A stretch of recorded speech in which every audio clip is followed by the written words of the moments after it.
नमस्कार मित्र सोनी आजना आहे राणी बातम्या। एस टीना स्मार्ट कार्डसाठी 1 सप्टेंबरपर्यंत मुदतवाढ। लोकपरीक्षा विधेयक व वंदे मातरम विधेयक राज्यसभाમાં पारित होईनं। सलमान खाननी आसामना पूरग्रस्तसले मदत करी। जी मराठीनी लोकप्रिय मालिका कमळीમાં शशांक केतकरनी दमदार एंट्री होईनी। दिवंगत पंतप्रधान मनमोहन सिंग यासना वरना खटला रद्द होईना।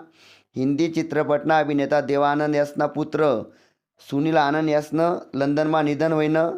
जुन्या ट्विटर आणि आतेना एक्स ॲपवरून आते पैसा पण वाटलावता येतील बरं का। आदिवासी विद्यार्थ्यांसाठी राज्य सरकारने 91,71,50,00,000 रुपयांना निधी मंजूर करा। लवकरच विद्यार्थ्यांच्या खात्यामा पैसा येतील। आते 15 रुपयामा मिळणार सातबारा। 8 अना नकला मिळवणे आता स्वस्त होईनं। नवीन शुल्क रचना लागू होईनी। शिर्डीमा गुरुपौर्णिमाले 5 तासमा दर्शन। 2.5 लाख भाविक नतमस्तक होईनात। जळगाव युनिव्हर्सिटीमा PhD पेट परीक्षासाठी अर्ज सुरू होईनात। नीट पेपर फुटीमा 13 आरोपीविरुद्ध आरोपपत्र दाखल होईनं। साखरना साठवणूकवर केंद्र सरकारना निर्बंध।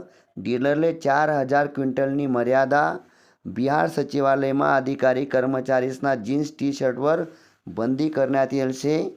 टायगर श्रॉफ ड्युरन कपमा फुटबॉल खेळणार। 1 ऑगस्टपासून पीच पोस्टना नवीन दर लागू व्हावा शेतस। अहमदाबाद विमान अपघातना तपास अहवाल ऑक्टोबरमा येणार।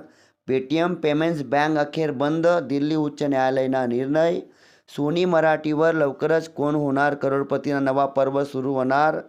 फिरकीपटू सारांशले कसोटीमा पदार्पणनी संधी भेटणी। मित्र सोनी या होतात आज नाही राणी बातम्या। तुम्ही ऐका त्याबद्दल धन्यवाद। थँक्यू।